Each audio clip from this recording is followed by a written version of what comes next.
Okay, welcome back to the Scope podcast. My next guest is Tom Waterhouse.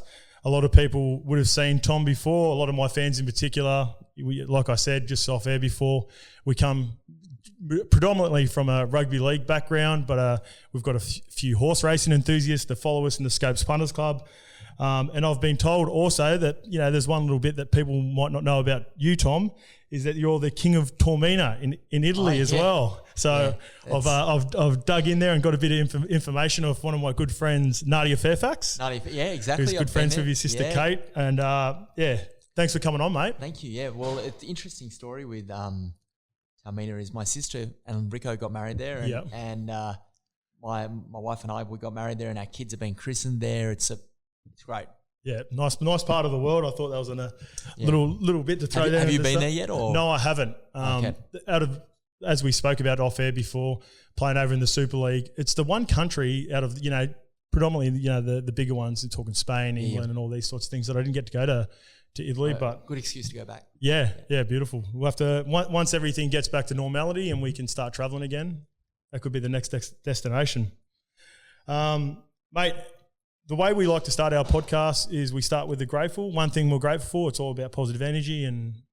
Yeah, look, I think I'm just grateful for my parents, they gave me the best... I was brought up in such a loving household and they gave me a lot of...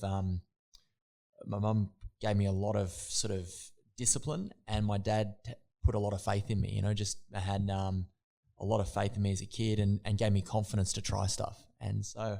Yeah, I just feel lucky. I got a big leg up in life to start with. Yeah, and that's definitely one thing I want to touch on. Straight away after the gratefuls, moving into the generations of racing in your family. My grateful is for you just seen Tash. She does all the work behind the scenes for us. She's now moving on to France, and great. Yeah, her partner Dean is going to go over there, and she's sorely going to be missed, but she's still going to be a part of the family. So. I'm grateful for Tash and all the stuff that she's doing with us. We've got a golf day coming on at the end of the year. Then she's been. What's your golf like? It's not as good as others. It's not as good as. What about you? Do you play much golf? Look, I never really played golf, but so we sold our business to a company called William Hill, and William Hill was a big multinational company. It's FTSE 100 company at the time, and 6 months after we sold it, they asked, "Look, would you want to run William Hill Australia?" And I'd never run a big company before, and I said, "Oh yeah, sure." And the chairman called me up of William Hill, and he was the ex-CEO of British American Tobacco, so he'd done $12 billion, $10 billion plus mergers, and he said, "Look, I'd like you to invite you over with the board to have a round of golf and to meet you and to talk about the Australian business." And I'd never played golf before, but I said, "Oh, that'd be fantastic." And so I called my uncle who plays off, a handicap of 5 and plays all the time at the Australian. I said, "Look, I've been invited by the chairman of William Hill and to play with him and the chairman of Manchester United at this golf course in England. And look, I need to learn how to play." So my uncle said, "Look." And how long did you have to prepare? 6 weeks. 6 weeks. So he gave That's me plenty of time. He gave me. He said, "Look, I've got a person at the Australian that can help you." I went there, and the guy gave me a 7-iron, and gave me 50 balls, and said, "Just look, let me see you swing." And 50 balls straight. I hit the ball straight and long way, and in the air, and it was like perfect. I'm like, "Oh my gosh!" He's like, "You're a natural." And so I went home to my wife, and my wife doesn't take any BS from me, but so I never boast to her and stuff. She goes, "You're an idiot," or whatever. And I came home and I said, "Look, this guy says I'm going to be the next Nick Faldo of golf. We've got to get a babysitter, and you've got to come and watch me because I'm actually really good at this." And so we got a babysitter the next Sunday. We went out there and 50 balls down, and I couldn't hit one off the ground. And I'm like, "Oh my gosh." And so I had lesson after lesson after lesson for 6 weeks. And after 5 weeks, the instructor said, "Look, you're awful at this. You're going to have to call them and let them know you can't actually play golf." And so I called the chairman. I said, "Look, thank you so much for inviting me over. It's probably best that I come over and have lunch, or I'll caddy for you, whatever, because I can't actually play." He goes, "Look, you do what you want to do, but I expect you to be playing." So I bought the Nike golf shoes, and I bought the top and the pants and everything, and I rock up there, and it's pristine. They just played the English or British or whatever. You can fully see that too. When someone's got all the brand new kit, you can see that coming from a mile away. I've never used it all, and it's pristine. We've got the session starting at 7 o'clock or 7:30, whatever it is there, and they've just played the British Open or the English Open or whatever it is at this thing. It's absolute pristine, not like a divot or anything. And they go, and there's the chairman of William Hill, the ex-chairman of Manchester United, and one of the other big UK like head honchos of business over there. And there's the four of us playing, and they go, "Oh, you do the honours to play." And I'd never used a wood before. They gave me this big wood, and so when you practice, you just did 7-iron the whole time. and That's it. one out of the bunker. Yeah, sand wedge. Yeah. So so I get this big wood, and they go after you, and the first 3 times I completely missed the ball, and I'm like, oh, they probably think it's practice shots or whatever. So I'm like, swing, and then on the 4th time I hit it, and I don't hit it, but it doesn't go forward. I hit it, and like it goes straight off to the side. It doesn't even make it past the women's tee or the front tees or whatever. And so I think that's a nudie run too if you don't make it past. Yeah, so I ended up shooting. They gave me gimmies, not even getting to like whenever I got near the green, that was a gimme. Yeah, and I shot 220 on the day, and wow. And I never actually got invited back for another 3 or 4 years back to a board meeting. But yeah, that was my career in golf. And that was one game you haven't played since? Because I was going to invite you to our golf day at the end of the year. I played with Rico one day at a golf course, because I thought I'd better learn this, but I was just that was my last hurrah. Yeah. You know, it's a good form to play for a lot of the beginners is playing Ambrose, where you play 2-ball best ball, 4-ball best ball. Like that's the sort of vibe we're going to do at the end of the year. So, yeah, I'm looking forward to playing that. It's a nice experience. If you're more than welcome to come play at the end of the year, mate. We'll be obviously be in touch. Appreciate it. Yeah, let's get on the intro then. Good day. Tell me what you need and need us. Tell me what you want and want us. There's a little bop there. There's a little bop. I'm remembering my Dancing with the Stars. This is where I do my best work, baby. Shit. So you touched on it just before, mate. Into your grateful, you're talking about your family a fair bit there. You come from generations of racing. I've been punting since I was younger as well. Yep. My earliest memories of you, like I said, being around Rosehill Racecourse and seeing your dad's bookie bags there, and there are races named after your grandfather and whatnot, and a lot of your family members, mate. So tell us how that all started, because I watched your Mark Buris podcast as well. Yeah. And originally it wasn't something that you said that you were interested in being a part of the race, and then once you sort of got out to the races and then got onto the bags, that's when you sort of found the love for racing. Is that right? Yeah, look, I worked with my mum all through, like when I was at school, every holidays, and worked in the stables on a Sunday, and I just didn't have a passion for it at all. And then I worked one day with my dad at the races and just saw the betting and the fast pace and the activity, and then I was just, from that minute onwards, I wanted to be part of it. I wanted to change around all my university timetable, and any day I could, I was at the races and just learning. I literally asked my dad and my grandfather every question under the sun. How does this work? Or why does this? Like, why? Do you remember some of the questions in particular, like some of the ones early on that you just wanted to learn? That why do you important? like this particular horse? Or why do you not take a bet from that person? Or why are you reducing the limits on this? Or why do you want to bet this person? Or what are these, like, I just go through like percentage tables, understanding like quickly how to convert odds to like percentage, or why a certain a book has an opening market, he designs it like this, or were you always a big numbers guy as well before getting into it? Like I did like Kumon when I was a kid, and so I could do like multiplication, division, and all those things, but only because I learning them and practicing them. But no, I'm not like my dad's a mathematical genius. I'm definitely not. So but I was passionate about the space and learning everything I could, and lucky to have my dad and my grandfather. You couldn't get two better mentors than those two. Yeah. And what about your mother's side of it, where she's training horses? You talked about her strict routine, which has benefited you. Yeah, she's now in business. My mum is. The two things that I have to say, a million great things about my mum, but when I think of my mum, I think of discipline. She's really strict and disciplined, and she's will say it how it is, straight up. Yep. And also she's just got so much charisma. She's got amazing charisma, my mum. She's a larger than life character, and I guess both those things is that I'll never have her charisma or larger than life, but seeing how she engages with people, it was great to take even a tiny bit of that, and also just her discipline. Like she gets up at 2 o'clock in the morning, and she has for 30 plus years, probably more. And seeing that and how strict she was, she really kept us in line. My dad also is an amazing work ethic, but he really he just had faith in us as kids and gave us so much trust that we never wanted to let him down. So going back to your mum, that side of it, you got into the bookie side of it through your father. Did that ever interest you getting into the training side like your mum did? Like you not talking at about all. being around the stables? No, not at all. It was it's real.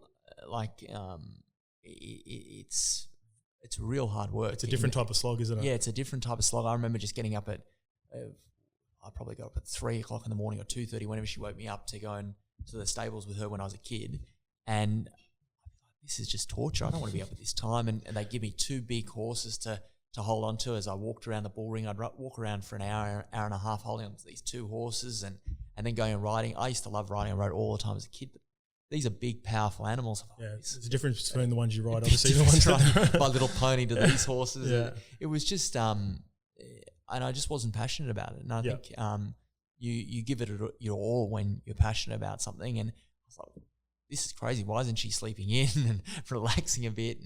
But she loves it, and she's been so successful because she does put in that hard work and effort. And it wasn't until I found that my passion in the betting side of things, to me, if I'm working on that side of business, I do work 7 days a week, unlimited time, because you're passionate about it. Yeah. Yeah, they always start obviously talking about you don't work a day in your life, you're doing something that you love. And so moving on to that, you obviously you started on the bags with your father and your grandfather, and then you ended up rolling into a sort of a new form of betting. I'd imagine it was at the time where the online tomwaterhouse.com. How did that transition happen for you? What was the relationships like sort of with your family when all that was it all sweet from that end? Whether if they're on the bags, I'm just trying to understand how all that dynamic works for it when it. My dad was an amazing dad in that he basically, you have a lot in family businesses that the head of the family or the eldest, the patriarch or whatever of the family wants to protect that they're at the top of the thing. And my dad was always just pushing me to try things and to have a go and to stand on my own 2 feet and basically be our own person. And he 6 weeks into working for him, he said, look, I have to go away to New Zealand. Do you want to run my stand? I couldn't. How could you give someone with 6 week experience running a business where you could lose hundreds of thousands of dollars? Yeah. And he just had confidence in us as kids.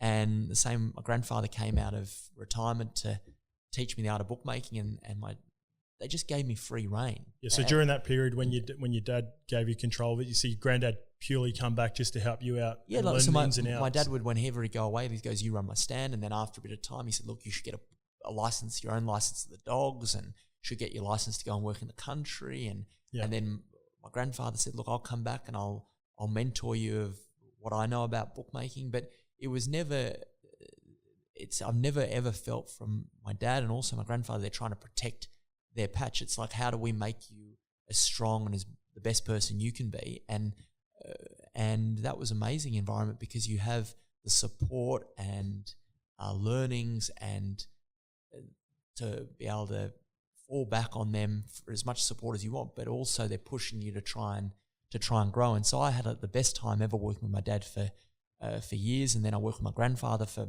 5+ years. We were in partnership together and grew. So is that how long you worked on the bags for the bookies bags? I worked at the race courses.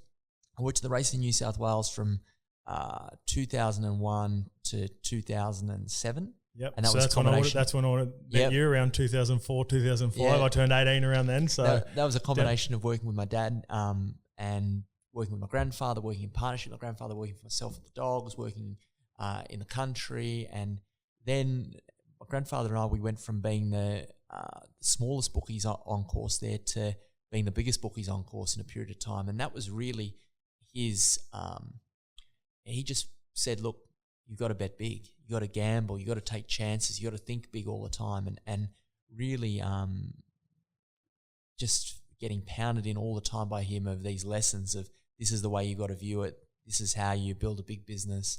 And then the tax legislation changed in New South Wales, and I had a license in Victoria, so I moved down to Melbourne. Lived in Melbourne for 4 years at Crown Casino. Yep.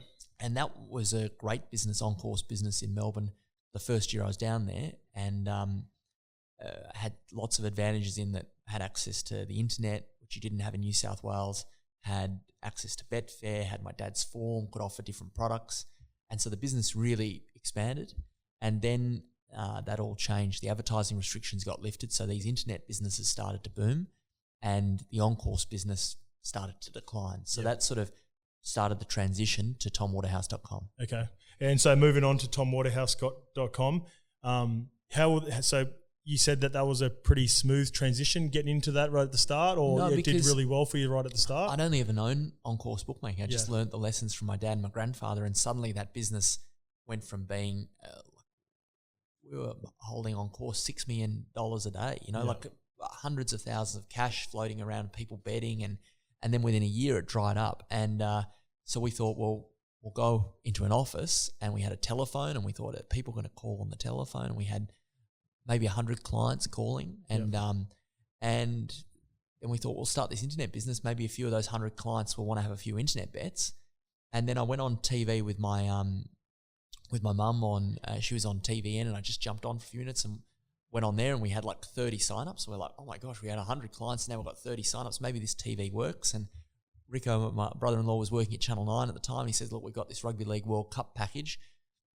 We could give you some discount on this. Do you want to buy that? And we ended up buying that, and we did an ad, and suddenly we went from 100 clients to, in 18 months, 250,000 clients. Wow. It just grew really quickly. But we didn't know internet businesses. We were sort of flying by the seat of our pants, like it was and we went from 3 people working in the business to over 100 people in that 18-month period. And so did it ever get to a point, obviously, when you go from those numbers that you talk about, like when you first starting up, and then you obviously get all these people coming through you all at once? Was that like, obviously that must have been extremely tough it was like a to manage at the start? A whirlwind in terms of, and you just have to you're just moving so fast, you don't even think about it at the time. You're just learning as you go, and so lucky to be part of that growth journey of that building up, and learn so much, and it was a really interesting period. Yeah, and you touch on it with the advertising stuff. I had that a little bit later on, but you moved into the Rugby Union World Cup, you said, and then you started doing the ads for Rugby League, and a lot of people will probably, who follow us will recognise you from those ads. Yeah. You've been doing some ads as well on Instagram and all that, and all the other platforms.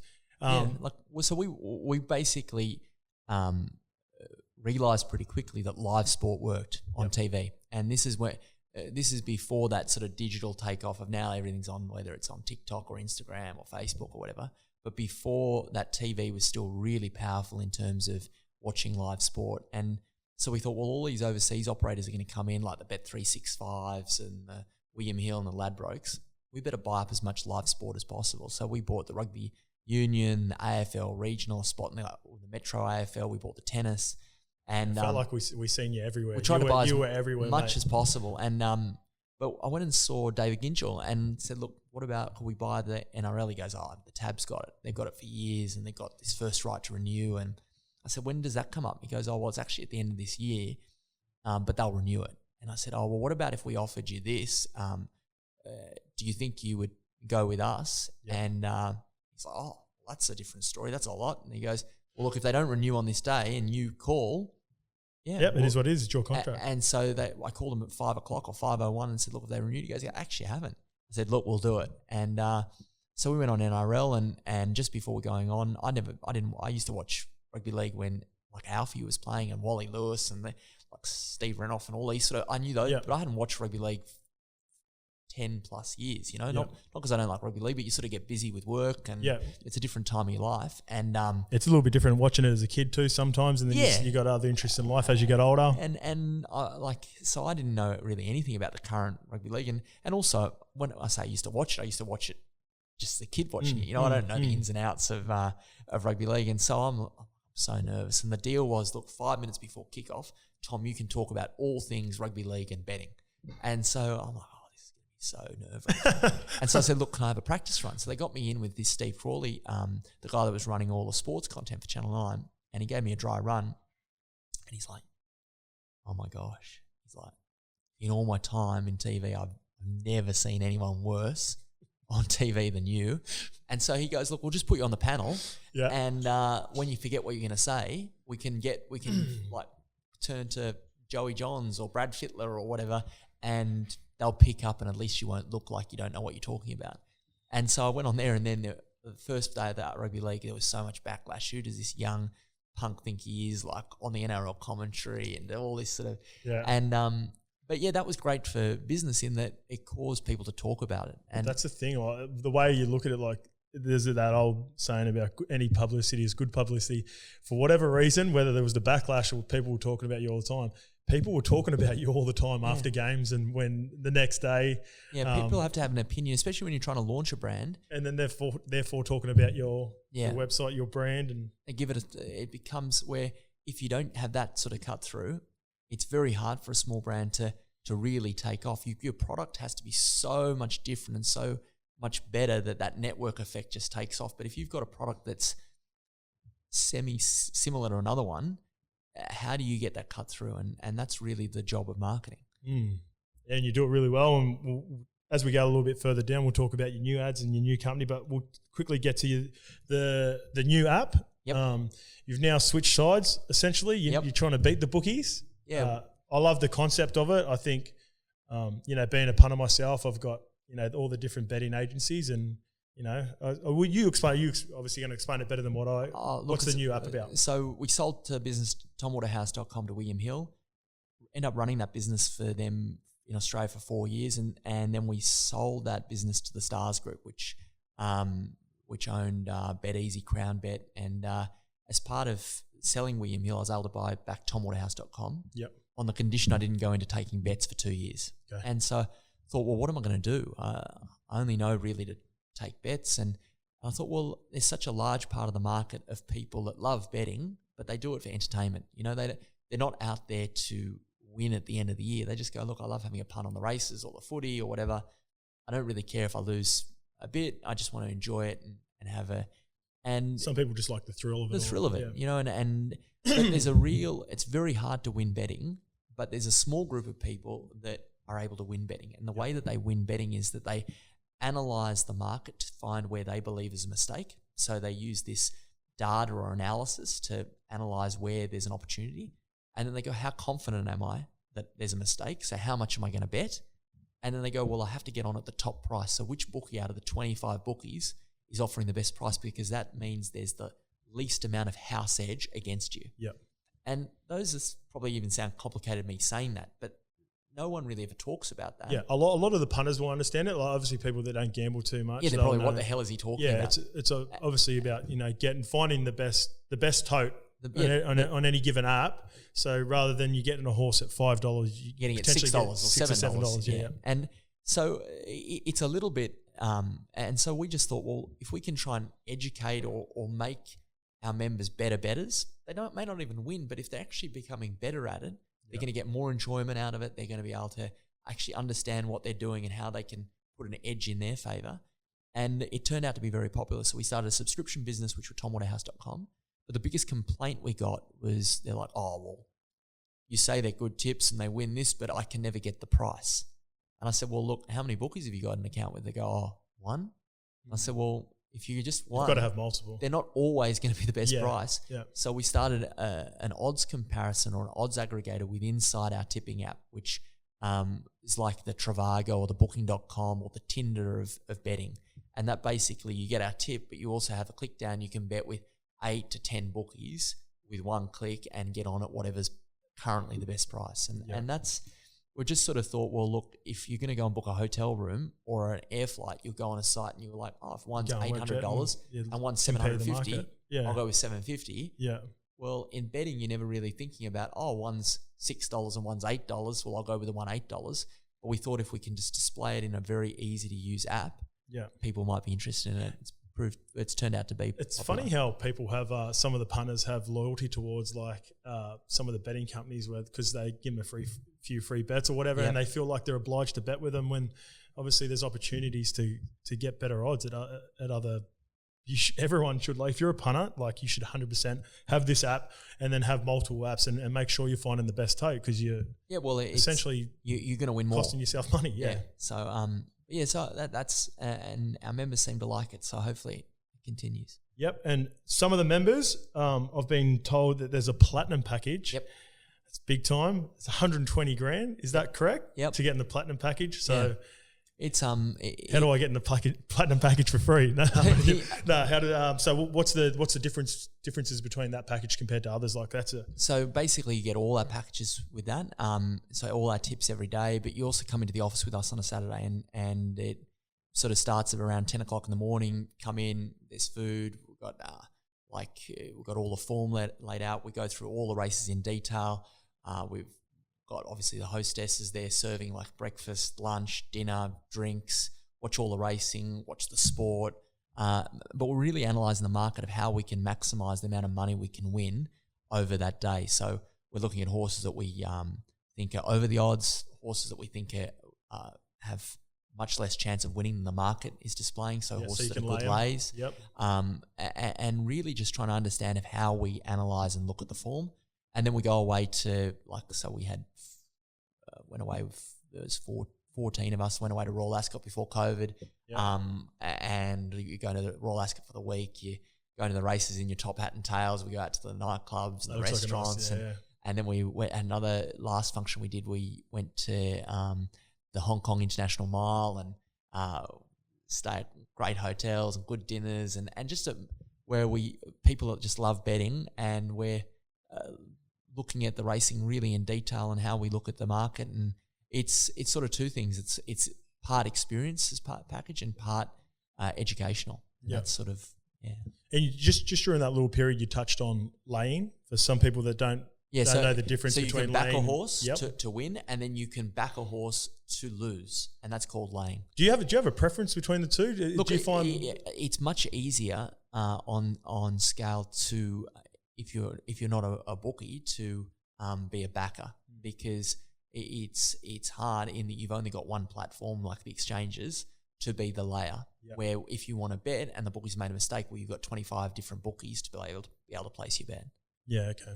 Yeah, I've been involved with a few people. We've discussed it before about the pros and cons of laying and betting and the advantages in either or. But we're not pros, so we never really come up with a solid answer. What about, so now that you've done this, you've moved on from the original TomWaterhouse.com into this app. What are some of the pros and cons you've learned and the lessons that you've learned from starting up the companies and getting to where you are now? I learned there's a big advantage of being small and nimble and being able to move really fast and have a very small group of decision makers. And there's big advantages in being a big multinational company. So William Hill Australia, the company I was running, here we had 500 plus people and 1.2 million clients, and it was a big beast, like to make a decision or a change there, it was not quick. Like you had to go to the UK for like a big decision for board approval, and you had to, marketing campaigns might take from where you start to where you go with your agency to production might take months, where in a small sort of startup business, you can move quickly in hours,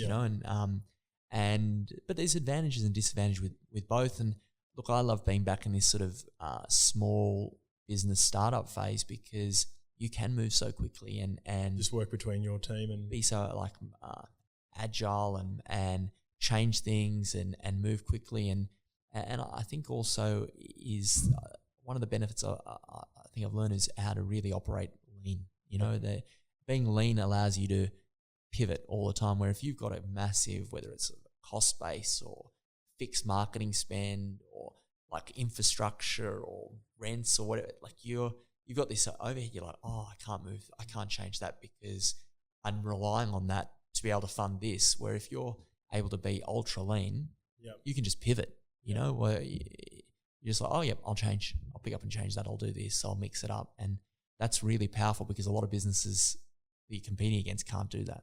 Yep. and we touched on it before a little bit about the advertising. Yep. I love all the advertising right now in particular. I don't know if you noticed it. I think maybe Jono would have noticed it. You talked about if people can do your ads better. Oh, yeah. How did you go with some of the ads that were submitted? I imagine there would have been a few funny ones, but mate, I proper love that angle that you're going at, and we fully get it. We love it here. So, tell us a little bit about that strategy into that form of advertisement and some of the submissions that you got, whether it was anything that you're coming up now in the next couple of weeks. It's really funny. We used to find the most interesting things when we were coming up with campaigns. We'd go to these focus groups and we'd have like 10 people in a room. We might do sessions over a few weeks and people would ask questions and we'd sit behind like a glass wall and listen to their answers. But they were full of it. You know, they'd say stuff like that was really important to them, but it actually wasn't. They'd just say it because they were in a room with other people. They'd be like, oh, this is the most important thing for me. Yeah. And you hear it in these focus groups. And I was reading this morning about some wagering or gambling company. They're like, oh, our campaign's going to be all about this. I'm like, oh, I heard that in a focus group 8 years ago. Good luck with that, you know? And the thing that's so interesting is that's all we had back then, these focus groups. But on digital marketing, you get real-time feedback of when people are clicking, when people are going off your video, how long they're looking at things, what their sign-ups, what conversion is, and you see the ads that are working and what's in them. And you're like, well, actually, I didn't think that would work. Okay, let's make more of those. And because you're just doing it on your iPhone or whatever, you can make them like that, you know, and it's such a different world. And like it cost us, some of the ads we used to do, like cost over $1 million production cost. Yeah. And you'd play the same ad for 6 months on every ad break. Now you can pump every couple of weeks. You're doing a new one. And an ad lasts a week at best, you know, like, but you just need lots of content that's interesting. But the thing that's so interesting now about it is you get to see what your demographic and your target market really do think is interesting and not what they say is interesting. Yeah. You actually get to see what they think is interesting because they're clicking and they're using. And it's so different what people say out in public compared to what they do. Yeah, okay. And like you said, when you come out on that advertisement where you said, where you asked if people could do it better, are there any good ones that are? Yeah, there's some really funny ones. Any descriptions for any of them? Look, lots of animals. They're going to come up. Or lots of animals, lots of cars, lots of girls. And that's basically it. Yeah, well, that seems to be because we've got lots of Fanta. They love the Fanta. Yeah, I noticed the Up and Go gets a bit of a run as well. I call my following in my escapes punters, I call them degenerates, right? So they're they know well and truly who they are. We embrace each other, mate. A lot of the comments about the girls and the Fanta and whatnot, but it's a bit of fun. It's a bit of fun. Like we said, we're sort of less of a tipping page. It's more of a banter page. We have a little bit of fun with them. My next question for you is: every weekend we put a SPC multi on. Yep. It'll be someone from the leadership group, so it's an ex or current NRL player betting with one of the members out of the SPC multi. Yep. I'm wondering if we can get a tip for us for this weekend to do on the SPC multi. Me and you will do one together. Yep. Do you have one off the top of your head, or we'll wait and I'll sort of message you? I thought Sacramento. Like Sacramento. Yeah, it won. It won well last time. I thought it'd be fitter this time. I thought it'd be hard to beat. I think it's like, I don't know what price it is at the moment, maybe 270 or 280 or something. Yeah, that's nice odds. That's a bit. So we call it jam. So that's you got a bit of jam. If you got some jam, you put it into the SPC and put the little strawberry emoji next to it. So then everyone know that. So if you don't, we have a bit of fun with it, obviously. So if you put up a tip and it comes through, then everyone will put 3 emoji jams in there, strawberry jams. Yeah. But if it's no good, it's a lemon. You get 3 lemons. So there's more lemons than there's jam in there, but we have a bit of fun. And like I said in the SPC multi, we had a few. We put a little Q&A up, and we just got a few little generic questions for you at the end there. Your favourite horse in all your time? I liked a horse called Dance Hero. I don't know if you remember Dance Hero, but Dance Hero won the Magic Millions and won the Triple Crown as a 2-year-old, like the Golden Slipper. Won 3 of those 4 races, I think, in record time. It's amazing that it's not more talked about as one of the great 2-year-olds, because and the thing that was so good about it is it often didn't start favourite. So it didn't start favourite for the Slipper, even though it won the Magic Millions, and What did it pay? I think it was maybe, and I might have this completely wrong, maybe $5. See, that's jam. Yeah, That's jam. That's what we're looking for. And it was just a front running horse, real sort of like I love the way the Gay and TJ train them there. They're out leading. Yeah, so you prefer the horses that have a crack right from out leading, right from the first furlong, or do you like them coming from the back? No, they've got to be out in front. They've got to be out in front. And what the horse that started favourite that year was one of these come from behind horses, but this horse would just run them off their feet and was just ultra fast. And I think came back and won one of those straight race at Flemington as a 4 or 5 year old. But it was a really great horse, and I had my first sort of proper bet on it, and when it won the Golden Slipper, my mates overseas that had gone travelling, I said, look, you just got to back this horse. It's like a great horse. And it was really good.